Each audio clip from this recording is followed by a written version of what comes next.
ስቆሽሽ ሚያጠራኝ ጎድሏል ብሎ ማይተው እዝነቱን ከማደል ዳይማ ይሰስተው ጌታዬ አላህ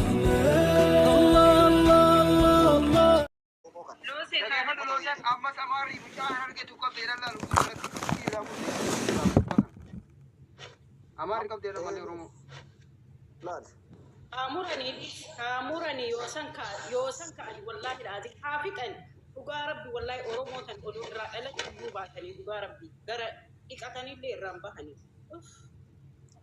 wa alaykum assalam wa rahmatullahi wa barakatuh. Okay, isna ma ke sara fu fol dud dammo erga da barfatu wasduddan maayigi mateta mara isin hola itrobe retro sila yo carran kanina kamiti kuno walja yo wanya faida to konjur walu machu barbachisa da kata agarte tirini agarte kote duda itti mor merrachara dirta azu najara carran kenna amara ge fadda ati kabiya faranji jurtulle amara oma ima duta bakka bira qabri masigesani gabbay amara ajesi kabiye ke sartulle gabbay amara fadde jira bakka ardi tidulle kuno koppe fadde kuno le chojin jira kuno amma mara ke samana yu baye jira blese kiya hay nama biran ajina lubbute san shanta kayatani tabira ibidat ergina bakka jirtani gabbay gumail moromo basa in fakkesinati ittifu fi kuba namaroti gabina uftaati wanta kudalaga male namara ka wanjirina yo ndande ni usa jirada bakka karuma wonni jiru sura daima battani ni gaddemtani boyna arbo hidinsa kesatu dalan kesatu boyna sura ka battani ni mukayya fajara tetani disti digata yechu sura bija battani kamara badda de batini dra kol fayo tele kana battani ni gaddemtani diyina batam shem no he kanu madugan jiru namni kamiinuu jechuun jechaan osoo hin taane gochaan agarsiisuu qaba. Bakka hundu gochaan agarsiisuudha malee jechaan osoo hin taane gochaan bakka jirtanitti bakka isinitti dhiyaatee jirutti gochaan agarsiisa bakka. Akka jedhan lama jedhanii kunoo loosadhani meeshaa kiyya baasee jira. Wallahi mataa keessa dhayeetini naayitu faranjii ardii jalatti. Kanaa amma ijoollee biyya Arabaa kadhatuun faayidaan qabu gumaa obboleessi kiyyaa sumaa jalqaba kunoo leenca wajjin. Wallahi mataa dha'ee makki konkolaataa duuba kaa'ee qabrii isaa tolchuuf deemaa jiraanis kuno ka'ee jiraa isin jedhama. Warri harkaa qabdan immoo qabdaniiti harkaa qabdan immoo tarkaanfii irratti fudhadha. Gaafa sana gartee diina ija diimtuu agarsiisan diinni sirraa gattaa'eetiin du'a sirraa dhaaba. Arrabaa achi wal tuffachuu achi waanuma takka faayidaa takka hin qabnu bannu rabbiitu agarteetiin nama afaanii badiin karaa tokko jayye. Kote duuda nuti taphatti jarana kote duuda kaleessa xawaat inni ganaa nyaallen jette hojiin mukuddu tonna idwan kan gara biyya keenyaa kanatti salphannee ba ka'a lafarraa jaran ka'a lafarraa bakka jeettanitti mormisii ciraa nafxanyaa mormarraa ciran malee gadi namarraan teettu. Ikkoma naa kenname kalaamuma lamaa carraa sii kennine. Me waan gootani asirraa yeroo baay'ee illee haasawuun wamaa gatii takka faayidaa takka nuun qabu. Mee namnummaan ani Oromoof yaada ijoollee Oromoo dhiiga kenna kanaaf yaada jettan guruppii hidhaati ijoolleen baddaa keessa jiran hedduu ta karaa Yamaniitiin aseensisan karaa waadii do'aasiriin seentu ijoolleen naannoo san jirtu hedduu dalagaa ofii dhiiftee ijoollee Suudii keessaa gurmeessine waan jarri karaa sanittiin ittiin cafattu waan jarri ittiin nyaattu asirraa akka olii gadi walitti qabnee raabsine akka jarri sun waa irra ooltu goona jedhaa malee namni biyya faranjii jirtu wallahi watakka gochuu hin dandeettu sakandii takkaaf sin dabarsitu namni biyya Arabaa keessa Kuwait Qatar maalii kana keessa jirtu afaaniin haasofneef gatii takka nuun dhufu kanaaf karaa maallaqaatiin qarqaaraatii garee takka garee jabtuu nu uumaati. Ijoollee naannoo Suudii keessa gadi seenuu dadhabdee karaa sanin rakkatteertu akka hidhachiifne waan jarri nyaattee karaa sanittiin ummata kana ofirraa cafattu nu gootuun furmaata karaa saniin nu laata. Gabaabatti kana qofa wanni isin baasu akka Oromootii wanni isin baasu haganaan baatu anama biyya Arabaa keessa jira faayidaa takka isiniin fitu. Yoo amaarri takka naafoo jiraatte kawaanaa gooteeyyuu uggee watakkaa gochuu hin danda'u. Hin soba malee sa'aatii ammaa kana asirraa yoo bookkise malee. Kanaaf karaa sanaan nu mokkoraa isiniin jedha hayyoonni keenya beektonni keenya nama 5 10 asirra odoo arraba taatee asirra teenne nama kuma kudhaniin asirra teennee laal isinii galtee wayita rakkoon jiru karaa rakkootitti asirra wal geennee waliin biraa mari'achuun hin jirtu amma sa'aatii ammaa kana waliin wanyee asirraa buunaan bakka mana keenya galle hojii teenna oofataara ka du'e ka jiraate kanaaf haala sanii meenuu mijeessaa yoo ka dandeettan taate warri nuti jirta warri beekumsallee hagassan namaa ol qabdan isinii galtee asirratti illee sagantaa walii kennaa wal jalaa dhagayaa kamtu nu ta'a jedhaa mee mari'achaa deema agasuma bu'eellee sanarraan.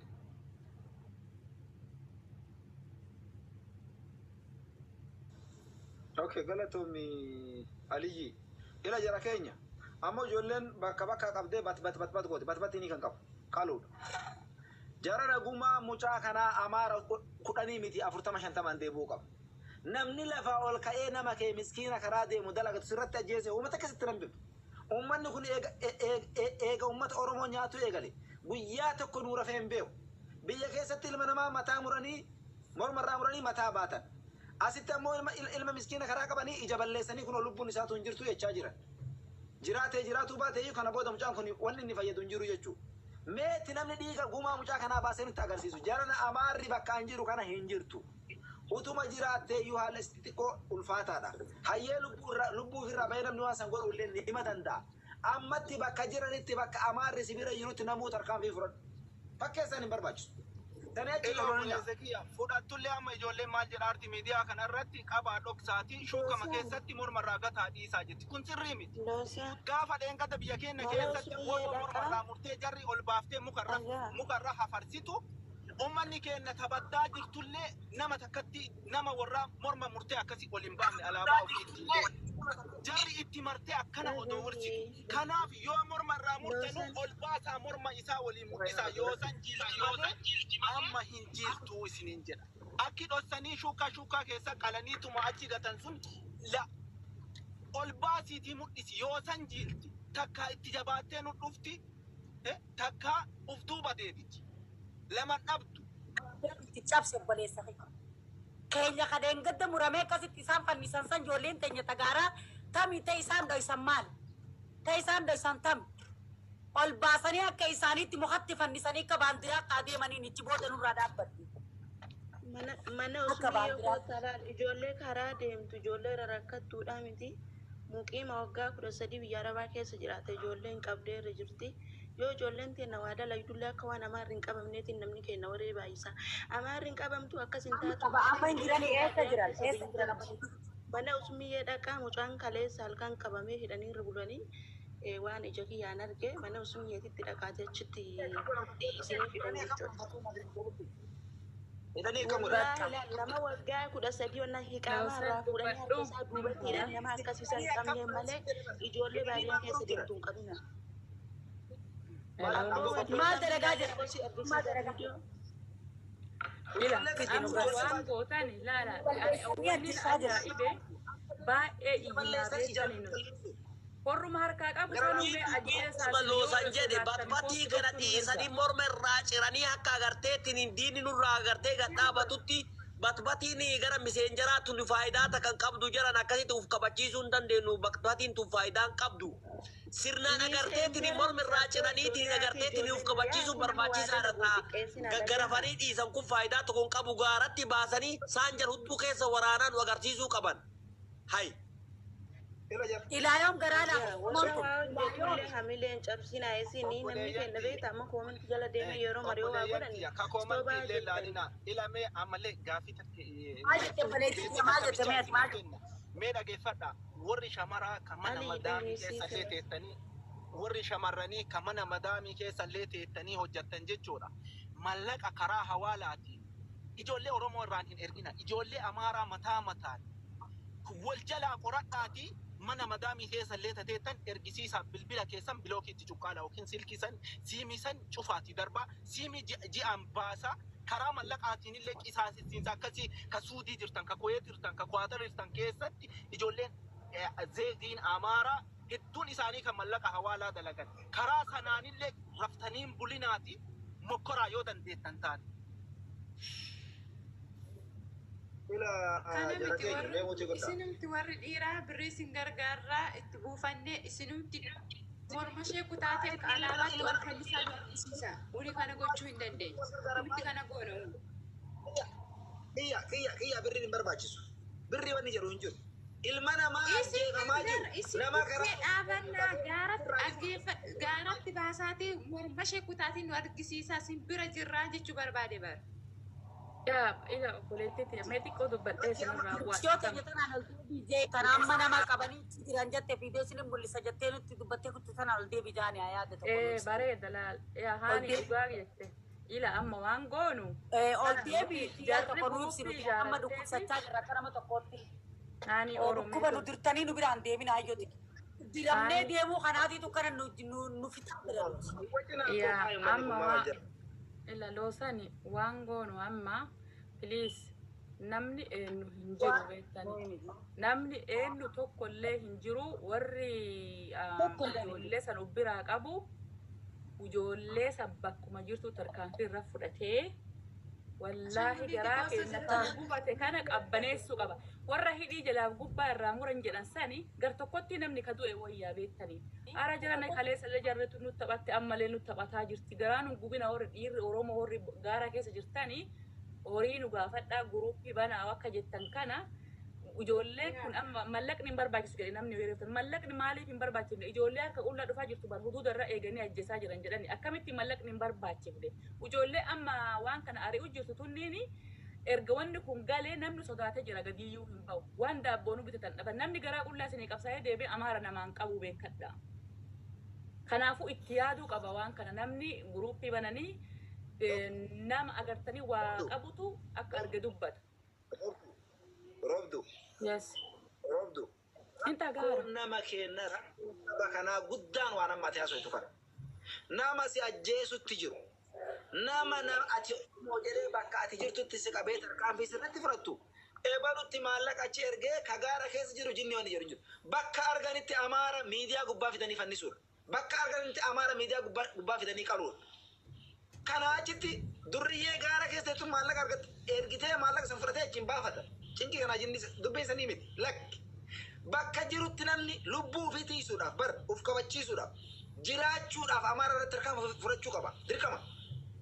Ufitti himuu qaba sabni kun. Ati Oromoo jedhanii teessumaa dhaabisi dhoogu jiran hidhiisirraa jiraa jiranii miti. Maal maallaqa namatti ergitee amaara san ta'e binaa qaleet. Amaara tokko yoo ati gumaa baafatte jarri shan kaleessa ijoolleen walloo tokkocha qabnan har'a kunoo shan qabdeeti hidhii irraa jiraa jirti jedhan ijoolleen amaara ijoollee Oromoo irra.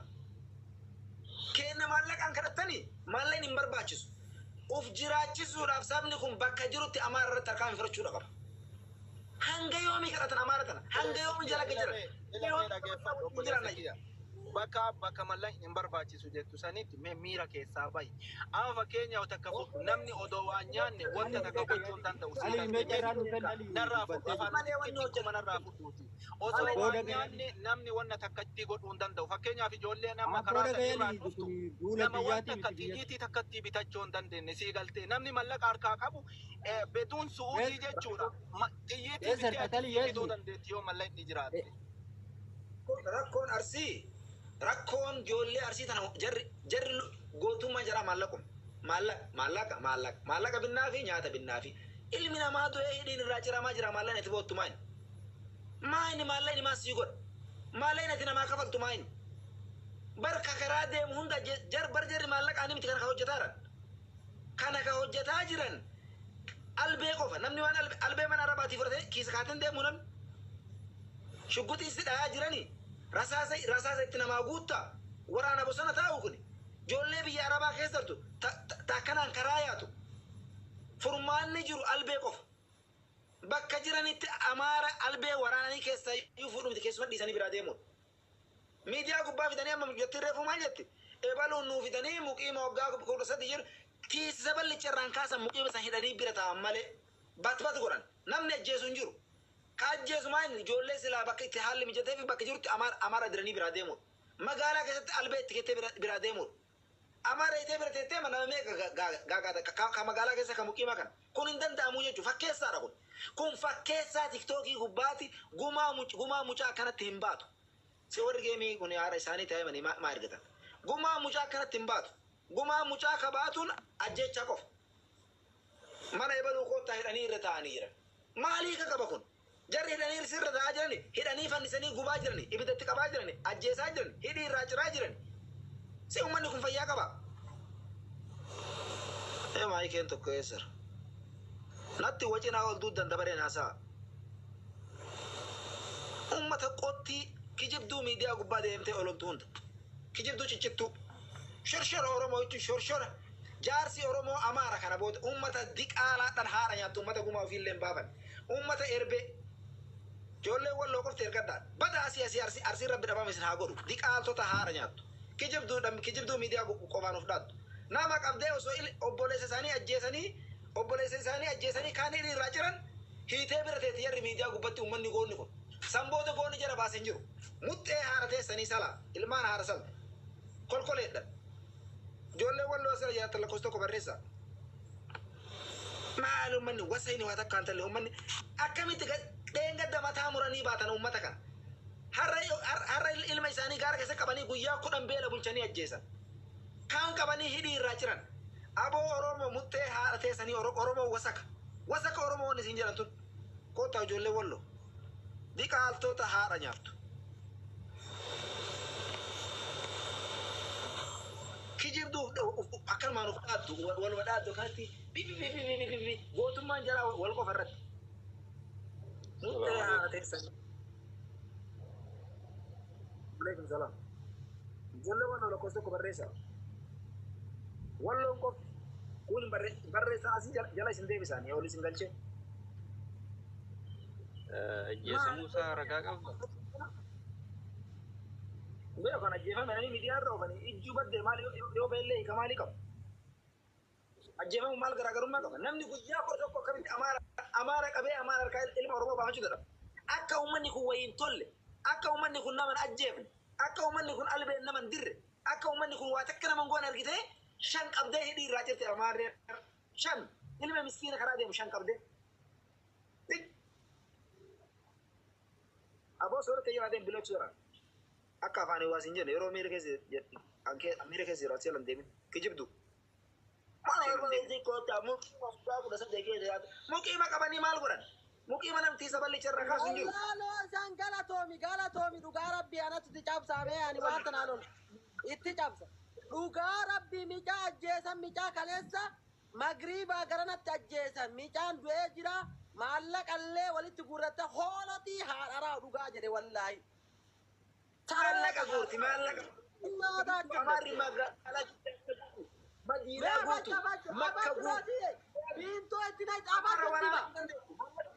abadda wallaan itti mariisi anatu itti ma biintoo itti na itee ofumaa wal qabdee gurra murra jetti yaa tuntullaa muxxee arteetanii akka lootan baa እናታችን ልብድ ጭግራም ልጆች ዲረታተ ሚጫ ከልጉማ ባፈጣ ማለቀ ጉሩ ዲሰቲ ዮሜ ዲረታተ ሚጫ ከለ ገልገል አጀተ ሚጫን ዱኤ ይባዲ ወላሂ ለዲ ሚጫን ዱኤ ጅራ አመለ ሚጫ አረርገ ሂዲ ለማንታ ኦሊቲ ቢታ ገዲ ራሙራነ ወራበ ተፈቀሰኒ ገዲሰን ቶሌ ኮረሞ ቶሌ ወጆሌ ወላ ገለቶማ አይሲን ሀጋቱ ባይዝጋበር በሚካኤል ቆራቺፍተኒ ዝኑማ ወያ ቦቲ ሶቶቲ ቆጅኑ መወያ ilmaan shaarmuxaatun jechuudha ofumaa walii dafiin toltreeta dimti goorilla galatoom jetti ilmaan buqaadha እናታችን ልብድ ማለባ keessanii fiddan qomaaxaa dar isin amaara farsir ciibsitaniitini amaara farsir ciibsitanii kenna gaara baatanii gaara keessatti ajjeesanii እናሽ ተበዳን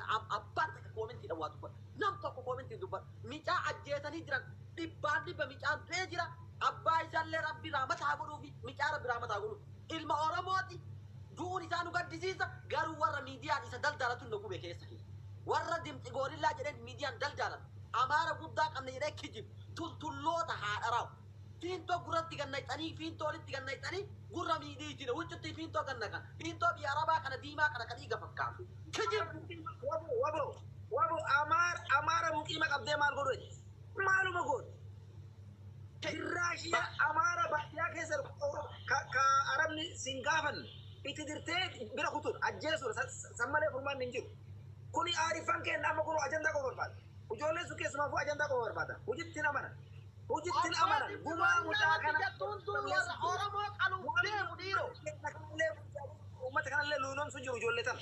Ijoollee bobbaaqqaa waa takka hin beekne ta'ii fi hin jiran akkanuma miidiyaa baratee miidiyaa irraa iyyaa obbisiisa. Baaqaa kijibduu warra fiinsaa walitti gannaqeetiin ajaan